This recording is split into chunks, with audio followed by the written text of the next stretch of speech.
이 시간 우리에게 주시는 하나님의 말씀 사사기 7장 9절에서 18절 말씀입니다.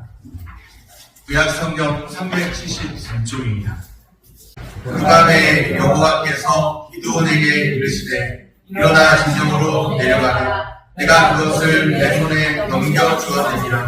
만일 내가 내려가기를 두려워하거든 내 부하 보라와 함께 그 진영으로 내려가서 그들이 하는 말을 들으라. 그 후에 내 손이 강하여져서 그 진영으로 내려가리라 하시니 기드온이 이에 그의 부하 보라와 함께 군대가 있는 진영 근처로 내려간즉 미디안과 아말렉과 동방의 모든 사람들이 골짜기에 누웠는데 메뚜기의 많은 수와 같고 그들의 낙타의 수가 많아 해변의 모래가 많은 같은지라. 기드온이 그곳에 이른즉 어떤 사람이 그의 친구에게 꿈을 말하여 이르기를 보라 내가 한 꿈을 꾸었는데 꿈에 보리떡 한 덩어리가 미디안 진영으로 굴러 들어와 한 장막에 이르러 그것을 쳐서 무너뜨려 위쪽으로 엎으니 그 장막이 쓰러지더라. 그의 친구가 대답하여 이르되 이는 다른 것이 아니라 이스라엘 사람 요아스의 아들 기드온의 칼이라. 하나님이 미디안과 그 모든 진영을 그의 손에 넘겨주셨느니라 하더라. 기드온이 그 꿈과 해몽한 말을 듣고 경배하며 이스라엘 진영으로 돌아와 이르되 일어나라. 여호와께서 미디안과 그 모든 진영을 너희 손에 넘겨주셨느니라 하고 300명을 세대로 나누어 각 손에 나팔과 긴 항아리를 들리고 항아리 안에는 횃불을 감추게 하고 그들에게 이르되 너희는 나만 보고 내가 하는 대로 하되 내가 그 진영 근처에 이르러서 내가 하는 대로 너희도 그리하여 나와 나를 따르는 자가 다 나팔을 불거든 너희도 모든 진영 주위에서 나팔을 불며 이르기를 여호와를 위하라 기드온을 위하라 하라 하니라. 아멘. 샬롬. 주님의 평강이 함께하기를 소원합니다.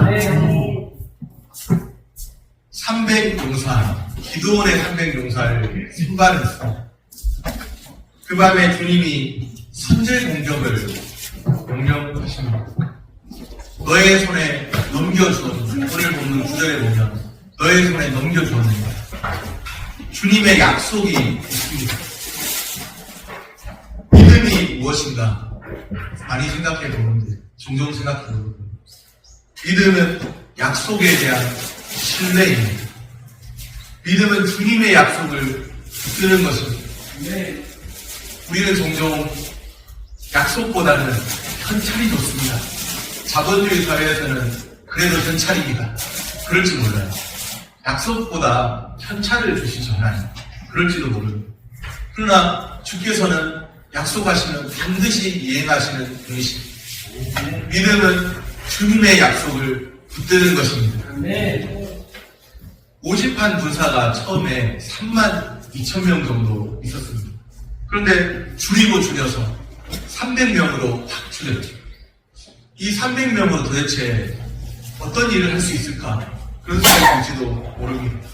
기도는 심리적으로 위축된 것 같습니다. 이런 상황에서 주님께서는 기드온에게 적진에 들어가라고 하십니다. 미디안 진영에서 기드온이 그들의 군대를 보죠. 12절 말씀입니다. 미디안과 아말렉과 동방의 모든 사람들이 골짜기에 누웠는데 메뚜기의 많은 수와 같고 그들의 낙타의 수가 많아 해변의 모래가 많은 같은지라. 적들의 분세를 보니까 메뚜기떼 같이 많다는 거예요. 들판에 널려있는 메뚜기떼 같이. 그리고 또 그들의 낙타의 수도 많았는데 해변의 모래같이 많았다. 적들이 그렇게 많은 겁니다. 메뚜기떼 같이 해변의 모래같이. 우리 중에 아무도 해변의 모래 다 헤아려 보시는 분 없으시잖아요.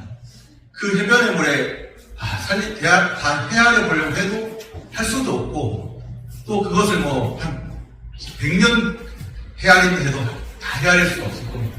그렇게 많은 거죠. 그런데 적들이 그렇게 많다는 거예요. 적들을 보니까 적들의 숫자가 너무 많아요. 기드온의 군대는 지금 줄여서 300명. 적들은 많은 숫자입니다. 기드온이 눈으로 본 것. 메뚜기 떼처럼 많은 적이에요. 해변에 모래같이 많습니다. 내가 도대체 지금 있는 이 300명으로 이들을 감당할 수가 있을까? 이 적들을 대적할 수가 있을까? 그냥 보고만 있으면 어떤 생각이 들겠습니까?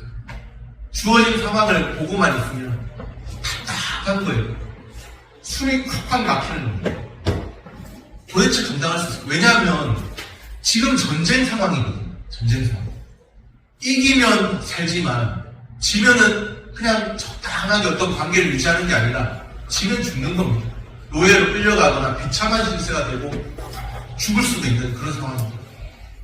그러니 지금 이 상황을 어떻게든 이겨내야 되는데 이 상황을 어떻게든 돌파해 나가야 되는데 주어진 상황을 보면 답답한 거예요. 캄캄한 거예요. 앞이 팍 막힌 것 같은, 숨이 팍 막히는 것 같은 그런 생각이 드는 겁니다. 어떤 때는 그런 생각할 때 있죠. 우리 하나님께서 겨우 숨 쉴 수 있는 구멍 정도만 남겨두셨나? 그렇게 여겨지는 순간도 있더라고요. 주 안에서 사랑하는 여러분, 우리 성도님들은 그런 생각 드신 적 없으십니까?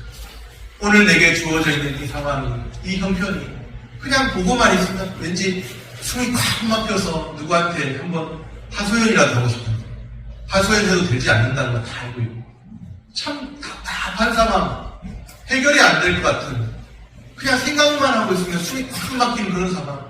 하나님 도대체 내게 그냥 숨 쉴 구멍 정도만 남겨두셨나? 그런 생각 해보신 적 없으십니까? 저만 해본 것 같아요. 다 안 해보신 것 같습니다. 그런 생각.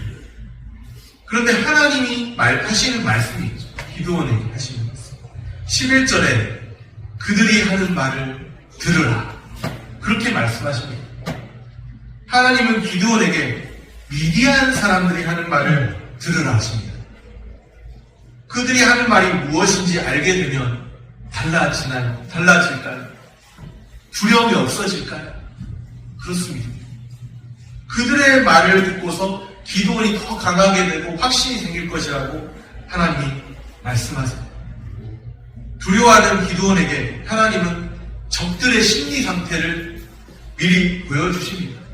적들은 메뚜기 털처럼 많아서 해변에 모래같이 많아서 그냥 승리에 가득 차 있을 줄 알았는데 그렇지 않고 오히려 적들의 상태가 불안정하다는 거예요. 적지에서 미디안 군사들 사이에 오고 가는 꿈 이야기를 듣습니다. 그 이후로 기드온이 승리를 확신해요. 여전히 메뚜기 떼 같고 여전히 해변의 모래와 같은 적들이 있습니다. 상황이 바뀌었나? 바뀐 상황은 하나도 없습니다. 기드온이 눈으로 본 것은 참담한 상황이에요. 많은 적이 있구나. 도대체 감당 안 될 것 같은 많은 적들이 있구나. 기드온이 본 것은 참담한 상황입니다. 그러나 하나님이 꿈 이야기를 통해 듣게 하신 것은 적들의 무기력함입니다. 눈에 보이는 상황에 주눅들 필요 없습니다. 우리가 어떤 사람인지를 기억하시기를 바랍니다. 우리는 이 땅만 바라보고 살아야 될 병아리 같은, 닭 같은 그런 사람이 아니고 모이를 쫓은 닭이 막 땅만 보고 모이를 쫓듯이 그런 존재가 아니라 우리는 창공을 날아다녀야 돼요. 하늘을 바라보고 살아야 될 독수리 같은, 또 하늘을 바라보고 살아야 될 하나님의 백성들이라는 사실을 기억하시기를 바랍니다. 네. 눈에 보이는 상황에 주눅들 필요 없습니다. 내 눈에 보이는 대로 미리 겁먹을 필요 없습니다. 미리 겁먹을 필요 없습니다. 세상에서도 그런 말 하잖아요. 시간이 약입니다. 시간이 다 해결해 줍니다. 시간이 해결해 주고요. 또 하나님이 해결해 주십니다. 네. 주어진 상황에 주목하기보다 승리의 확신을 주시는 하나님 바라보시기를 소원합니다. 네.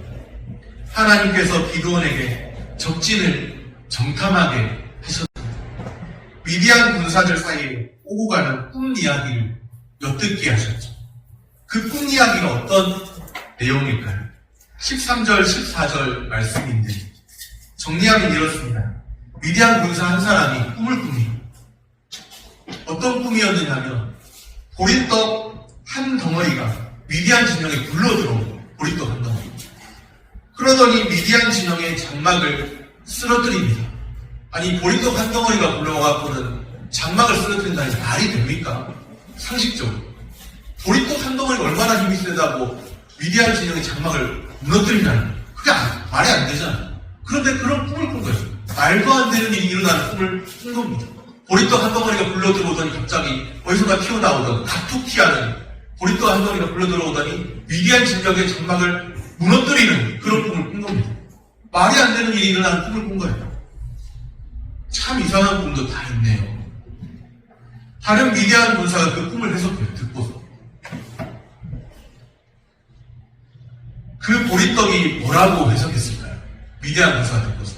보리떡 한 덩어리가 힘없을 것 같은 그 보리떡 한 덩어리가 굴러오더니 미디안 진영 장막을 무너뜨려요. 그런데 이 꿈을 딱 듣더니 해몽을 해주는데 그 보리떡이 누구라고 하느냐? 무엇이라고 하느냐? 기도원의 칼이라고 해석합니다. 14절 중간쯤에 보면 요아스의 아들 기도원의 칼이라. 하나님이 미디안과 그 모든 진영을 그의 손에 넘겨주셨느니라 하더라. 지금 이 이야기를 누가 하고 있는지 잘 들어야 됩니다. 기도원이 하는 이야기입니까? 누가 하는 이야기입니까? 기도원의 군사들이 하는 이야기입니까? 아니면 미디안의 군사들이 하는 이야기입니까? 서로 미디안의 군사들이 하는 이야기입니다. 내가 이런 꿈을 꿨다. 그런데 희한한 꿈도 다 있는데 희한하게 그 보리떡 힘없는 한 덩어리가 굴러오더니 갑자기 미디안 진영을 무너뜨렸다. 그런 이야기를 하더니 듣던 또 미디안 군사가 그것은 바로 기도원의 칼이야. 하나님께서 미디안과 그 모든 진영을 그의 손에 넘겨주신 거야. 이렇게 말하는 겁니다. 기도원이 한 말이 아니고요. 이 말은 기도원이 한 말이 아니라 기도원의 군사가 한 말도 아니라 미디안 군사들끼리 하는 꿈 이야기하고 해몽하는 그런 이야기를 기도원이 듣게 된 겁니다. 적들의 입을 통해서 그 내용을 기도원이 들었습니다. 군대와 군대가 서로 싸울 때는 병사들의 사기가 중요하죠. 병사들의 사기가 얼마나 중요하냐면 우리 안 됩니다. 못합니다. 우리는 질 것 뻔합니다. 군대 전쟁에 나가서 그런 사람 있으면 사극이나 이런 데 보면 그냥 참수해버려요. 왜냐하면 사기를 떨어뜨렸다는 이유. 전쟁은 사기가 중요한데 지금 적들의 사기가 이미 꺾일 대로 꺾이고 떨어질 대로 떨어진 겁니다. 위축되어 있던 기도원이 그 꿈 이야기를 듣고서 적들이 하는 말을 듣고서 기도원에게 하나님께서 붙여주셨다. 미디안과 그 진영을 하나님께서 기도원에게 넘겨주셨다. 그 이야기 듣고서 적들의 사기는 이미 꺾여있다. 이미 더 퍼져나가는 그런 꿈 이야기를 듣고서 적들의 사기는 이미 꺾였다. 그런 생각을 해봤죠. 적들은 이미 그들의 생각에서부터 말에서부터 꺾였습니다. 누가 꺾였나? 적들이 꺾인 거예요. 생각에서부터 말에서부터 꺾인 거예요. 어떤 생각을 하고 사느냐, 어떤 말을 하느냐 중요합니다. 오래전에 제가 이야기를 한 적이 있었는데 이제 긍정의 힘이라는 책에 보면 저는 긍정의 힘이라는 책을 그렇게 썩 좋아하는 편은 아닙니다. 여러 가지 이유가 있는데 그러나 이제 긍정적으로 살자는 데는 공감하고 거기 어떤 내용이 나오냐면 냉동 창고에 갇힌 사람의 이야기가 나와요. 냉동 찬지 정확하게 모르겠는데 하여튼 냉동 창고에 갇혔어요. 그런데 그 사람이 하는 말이 나는 이제 곧 죽는다. 나 이제 곧 죽게 될 거다. 냉동 창고에 갇히면 나올 길이 없네. 아무리 막 소리 지르고 해도 주변에 소리가 듣고 열어줄 사람이 없는 거예요. 그래서 난 이제 곧 죽게 될 거다. 그 생각을 했어요. 그리고 어떻게 그 주위에 무슨 종이가 있었는지 어떻게 됐는지 모르겠지만 기록을 남깁니다. 나는 이제 냉동 창고에 갇혔다. 나는 이제 죽는다. 그 생각을 하니까 그 다음날 그 사람이 시체로 발견됐다. 근데 더 놀라운 것은 그 냉동 창고가 고장났다. 고장나서 죽을 게 아니었는데 뭐가 그 사람을 죽였나? 생각이 그 사람을 죽였습니다. 나는 죽는다. 곧 죽게 된다. 생각이 죽인 겁니다. 사람이 어떤 생각을 하고 사느냐, 어떤 말을 하고 사느냐 참 중요한 겁니다. 우리 믿는 사람은 어떤 생각을 해야 할까? 어떤 말을 해야 할까? 믿음으로 생각하고 어떻게 하면 하나님 기뻐하시는 생각을 할까? 어떻게 하면 믿음으로 하나님 기뻐하시는 말을 할까? 믿음으로 생각하고 믿음으로 말하는 것이 너무도 중요합니다. 믿음으로 생각하고 믿음으로 말하시기를 바랍니다. 특별히 추석 연휴 기간이 길잖아요. 열흘 가까이 된다고 하는데, 그런데 그 긴 기간 동안에 명절에 또 사람들이 모이잖아요. 가족들끼리 모이잖아요. 그럴 때 믿음으로 생각하고 믿음으로 말하고 우리 가족들을, 가정을 어떻게 하면 믿음의 가정을 세울까? 어떻게 하면 가족들을 세워줄 수 있을까? 믿음으로 격려하는 말하고, 너 왜 그렇게 사냐? 뭐 그렇게 기운 떨어뜨리는, 기운 빠지는 말 하지 말고 믿음으로 그렇게 용기를 북돋아줄 수 있는 말, 믿음으로 생각하고 믿음으로 말하고, 부정적인 말을 들어도 잘 될 거야, 하나님 지켜주신다, 하나님이, 너가 하나님 믿는 그 믿음으로 인해서 하나님 지켜주신다. 안 믿는 가족이라고 한다면 믿음을 가져야지. 네가 이 평생 어떻게 살 거야? 믿음으로써 하나님 신뢰하면서 살아야지. 믿음으로 생각하는 거 중요하다. 믿음으로 말하는 거 중요하다. 그러면서 나부터가 믿음으로 생각하고 믿음으로 말하는 우리 한 사람 한 사람 다 되시기를 바랍니다. 미디안 군사들의 꿈과 해몽을 들었습니다. 하나님께서 미디안과 그 모든 진영을 넘겨주셨다, 확신했어요. 15절 말씀입니다. 15절 말씀 한 목소리로 읽겠습니다. 기드온이 그 꿈과 해몽하는 말을 듣고 경배하며 이스라엘 진영으로 돌아와 이르되, 일어나, 여호와께서 미디안과 그 모든 진영을 너희 손에 넘겨주셨느니라 하고. 아멘. 기드온이 하나님의 말씀과 일치되는 말을 합니다. 9절에 보면 너의 손에 넘겨주었느니, 하나님은 이미 넘겨주셨다고 하셨어요. 이미 넘겨주셨고. 그런데 기드온이 그때만 해도 마음이 불안했어요. 적들을 보니까 만만치 않거든요. 계산해보니까 만만치 않거든요. 하나님의 약속의 말씀보다도 현실이 커 보였거든요. 그러다 보니까 아이고 참, 아무리 계산해도 내 생각으로는 하나님 말씀하셨지만 내 생각으로는 안 될 것 같아요. 그런 생각을 하는 겁니다. 그런데 이제는 기도원이 달라졌습니다. 전에는 넘겨주셨다고 하나님이 말씀하셔도 표징을 구하고, 너를 통해서 이스라엘 구원하리라 말씀하셔도 표징을 구하던 기드온이었죠. 이제는 다릅니다. 하나님과 일치된 그 마음으로 말하고 있습니다. 강력한 승리의 확신이 있습니다. 무언가 분명한 체험을 한 이후에, 적들의 그 말들을 통해서 무언가 분명한 확신을 갖게 된 이후에 기드온이 달라졌습니다. 강력한 승리의 확신이 있습니다. 기드온이 경배합니다. 너무나 감격하여 하나님을 찬양합니다. 적진을 정탐하고 와서 너무나 감격해서 하나님을 찬양합니다. 하나님께서 주신 승리의 표징이라 확신했죠. 이제 표징을 구한다기보다 확신했죠. 기드온의 마음과 입술에 승리의 확신으로 가득 차 있습니다. 이제 안 돼, 나는 안 돼, 나는 끝났어, 이 인원 가지고 뭘 하겠어, 그런 패배감이 아니라 승리의 확신으로 생각도 말도 달라져 있는 기도입니다. 주님 주시는 승리의 확신이 있습니다. 마음에 감격함이 있어서 하나님을 찬양하게 됩니다. 오늘 우리도 승리의 확신으로 충만하여 사시기를 바랍니다. 주님 주시는 승리를, 주님을 신뢰하는 승리의 확신 가운데 사시기를 소원합니다. 말씀을 정리합니다. 내 눈에 보이는 대로 미리 겁먹을 필요 없습니다. 주님 주시는 승리의 확신이 있으면 마음에 감격이 있습니다. 주어진 상황을 보고 미리 염려하고 미리 애타하지 말고, 너무 애타하지 말고 날마다 주님 주시는 승리의 확신 속에 사시기를 축복합니다. 기도하겠습니다.